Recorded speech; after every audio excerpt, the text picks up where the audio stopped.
ഒരു മുക്കുവനുണ്ടായിരുന്നു.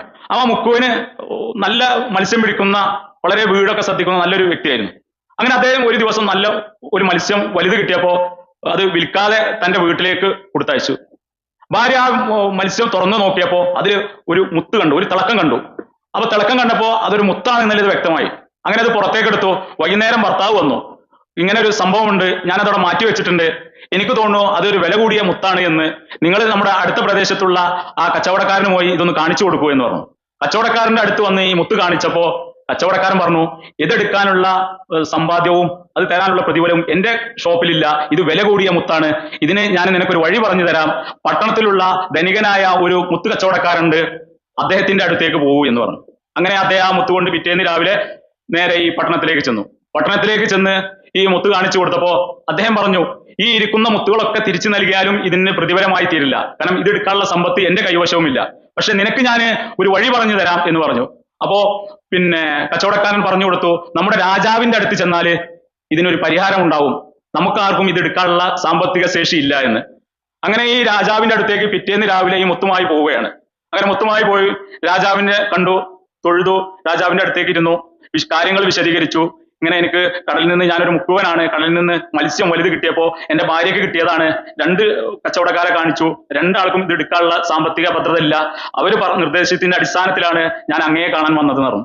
അദ്ദേഹം അത് പരിശോധിച്ചിട്ട് പറഞ്ഞു, ഞാൻ എത്രയോ വർഷങ്ങളായി തെരഞ്ഞെടുക്കുന്ന മുത്താണിത്, ഇത് എനിക്ക് വേണം, നിനക്ക് എന്താണ് പ്രതിഫലം വേണ്ടത് എന്ന് ചോദിച്ചു. അപ്പൊ അദ്ദേഹം പറഞ്ഞു, എനിക്ക് എന്താണ് പ്രതിഫലം, അങ്ങ് തരുന്നത് ഞാൻ സ്വീകരിക്കാം എന്ന് പറഞ്ഞു. ആയിക്കോട്ടെ എന്ന് പറഞ്ഞു. അങ്ങനെ രാജാവിന്റെ കൊട്ടാരത്തിലുള്ള ഒരു റൂമുണ്ട്, അതിൽ ഇന്ന് വരെ ഒരാളെയും കടത്തിവിട്ടിട്ടില്ല, അതിലാണ് മുത്തവും വൈരവും സ്വർണവും എല്ലാം സൂക്ഷിച്ചിട്ടുള്ളത്. അതിന്റെ അടുത്തേക്ക് ചെന്ന് വാതിൽക്കൽ ചെന്നു 2 പേരും. എന്നിട്ട് മുക്കുവനോട് പറഞ്ഞു, നീ ഇതിൽ കയറി 6 മണിക്കൂർ നിനക്ക് സമയം ഞാൻ അനുവദിച്ചിട്ടുണ്ട്, അതുവരെ ഇതിലുള്ള എല്ലാ സാധനങ്ങളും നിനക്ക് കൊണ്ടുപോകാൻ പറ്റുന്നതൊക്കെ നിനക്ക് എടുക്കാം, ഇതിന് അത്രയാണ് വില മതിക്കാനാവാത്ത വസ്തുവാണ്, അപ്പൊ നീ അത് എടുത്തോ എന്ന് പറഞ്ഞു. മുക്കുവന് ഭയങ്കര സന്തോഷം, ഞാൻ എന്റെ ജീവിതകാലം ഇനി രാജാവായി ജീവിക്കും എന്നൊക്കെ മനസ്സിൽ കരുതി അതിലേക്ക് പ്രവേശിച്ചു. അതിലേക്ക് പ്രവേശിച്ചപ്പോൾ 3 ഡോർ കണ്ടു അദ്ദേഹം.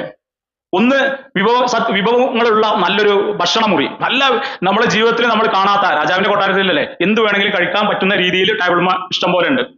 രണ്ടാമത്തേത് കണ്ടു, നല്ലൊരു മുറി, അത് നല്ല ബെഡ്റൂം ആയിരുന്നു, നല്ല മെത്തയൊക്കെ ഉള്ള, രാജകൊട്ടാരത്തിലെ മെത്തയുള്ള നല്ല ഉറങ്ങാൻ പറ്റുന്ന നല്ലൊരു റൂം, വിശ്രമിക്കാനുള്ളത്. മൂന്നാമത്തേത് കണ്ടു, അദ്ദേഹത്തിന്റെ കണ്ണ് പാളിപ്പോയി, രക്തങ്ങളും വൈരങ്ങളും സ്വർണ്ണങ്ങളുമുള്ള വലിയൊരു കലവറ.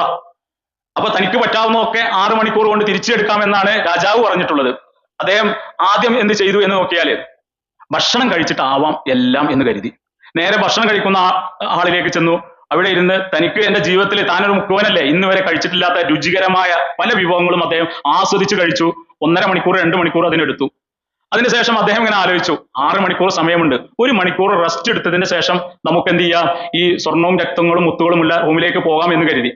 അങ്ങനെ അദ്ദേഹം ഒന്ന് റെസ്റ്റ് എടുക്കാൻ വേണ്ടി ഇരുന്നു. റെസ്റ്റ് എടുത്തു കഴിഞ്ഞപ്പോൾ ആ റൂമിലെ സൗകര്യങ്ങൾ അദ്ദേഹത്തിന്റെ തലക്ക് മത്ത് പിടിപ്പിച്ചു. ഇഷ്ടംപോലെ ഭക്ഷണ വിഭവങ്ങളും അദ്ദേഹം കഴിച്ചു. ഒന്നാണ് ഉറങ്ങിപ്പോയി. ഉറങ്ങിക്കഴിഞ്ഞ് വാതിലൊരു മിട്ട് കേൾക്കുമ്പോഴാണ് അദ്ദേഹം ഉണർന്നത്. അപ്പോ രാജാവാണ് വാതിൽക്കൽ നിൽക്കുന്നത്. നിനക്ക് പറഞ്ഞ സമയം കഴിഞ്ഞിരിക്കുന്നു, 6 മണിക്കൂറായി, നിനക്ക് തിരിച്ചു പോകാം എന്ന് പറഞ്ഞു. മുക്കുവന് തലയിൽ കൈവച്ചുകൊണ്ട് രാജാവിനോട് പറഞ്ഞു, രാജാവേ, ഞാൻ ഒന്നും എടുത്തിട്ടില്ല, ഭക്ഷണം കഴിച്ചു, ഒന്ന് ഉറങ്ങി, ഇപ്പോൾ സമയം നിങ്ങൾ വിളിച്ചപ്പോഴാണ് ഞാൻ ഉണരുന്നത്, അതുകൊണ്ട് എനിക്കൊരു അല്പസമയം കൂടി അനുവദിച്ചു തരണം എന്ന് പറഞ്ഞു.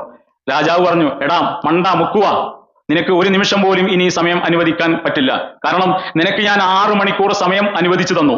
ഈ 6 മണിക്കൂറിൽ നീ എന്തിനു ചെലവഴിച്ചു? നീ ഭക്ഷണത്തിനും വിശ്രമത്തിനായി ചെലവഴിച്ചു. നിനക്ക് അത് രണ്ടും ആദ്യം ചെയ്യാതെ നിനക്ക് ഇഷ്ടമുള്ളത് എടുത്തുകൊണ്ടു പോവുകയാണെങ്കിൽ നിനക്ക് ഈ ലോകത്ത് എന്നേക്കാളേറെ സമ്പത്ത് കൊണ്ട് ജീവിക്കാമായിരുന്നു എന്ന്. ഇവിടെ നമ്മുടെ ഈ രാജാവിന്റെയും മുക്കുവന്റെയും കഥയിൽ നമുക്ക് എന്താണ് പാഠം എന്ന് ചോദിച്ചു. നമ്മയൊക്കെ ഇവിടേക്ക് ദൈവം സൃഷ്ടിച്ചു വിട്ടു. ഒരാൾക്ക് ശരാശരി 70 വയസ്സാണ് പറയുന്നത്, 25,550 ദിവസം, അതാണ് ഒരാൾക്ക് കിട്ടുന്നത്. അത് ചില ആളുകൾ ദൈവത്തിന് വേണ്ടി കൂടുതൽ പ്രവർത്തനങ്ങളും അവന്റെ നന്മകളും കാരുണ്യവും ഒക്കെ ഉണ്ടാവുമ്പോൾ അത് 75, 80 ആവും, 80, 90 ആവും, അല്ലെങ്കിൽ 100 ഒക്കെ ആവും. പക്ഷെ ഒരു ഇന്ത്യക്കാരന്റെ ശരാശരി നമ്മൾ ജീവിക്കുന്നത് 70 യൂറോപ്യൻസിന്റെ അനുസരിച്ച് 72 വർഷം. ഈ 70 വർഷവും നമ്മളെ ഇങ്ങോട്ട് പറഞ്ഞയച്ചു. ഇപ്പൊ എനിക്ക് ഒരു 60 വയസ്സായി. ഞാൻ എന്റെ ജീവിതത്തില് ഈ ഭക്ഷണത്തിനും ഉറക്കത്തിനും മാത്രമായി ചെലവഴിച്ചാല് എന്റെ പൊതുജീവിതത്തിനും മറ്റുള്ള കാര്യങ്ങൾക്കും വേണ്ടിയിൽ ഞാൻ എന്റെ സമയം പാഴാക്കിയിട്ടില്ല എങ്കിൽ എനിക്ക് ഇവിടെ ഒന്നും സംഭവിക്കാൻ കഴിയില്ല.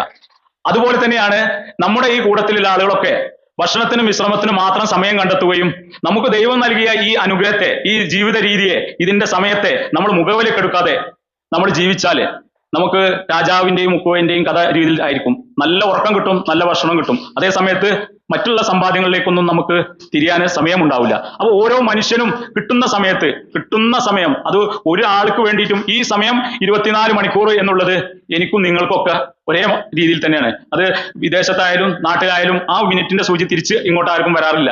അപ്പൊ അത് നമ്മൾ പരമാവധി ഉപയോഗപ്പെടുത്തി ജീവിതത്തിന്റെ മൂല്യങ്ങളിലേക്ക് തിരിച്ചു വന്നാലേ ചരിത്രത്തില് ഒരുപാട് ആളുകൾ ഈ ചരിത്രവുമായി ബന്ധപ്പെട്ട് നമുക്ക് ഒരുപാട് മോട്ടിവേഷൻ ഉണ്ട്. നമ്മൾ സ്വയം മോട്ടിവേഷൻ ആകാൻ തയ്യാറായാല് ചരിത്രങ്ങൾ നമ്മുടെ കൂടെ വരും. വീഡിയോ ഇഷ്ടപ്പെട്ടെങ്കിൽ ലൈക്ക് ചെയ്യാനും ഷെയർ ചെയ്യാനും സബ്സ്ക്രൈബ് ചെയ്യാനും മറക്കരുതേ. Thank you.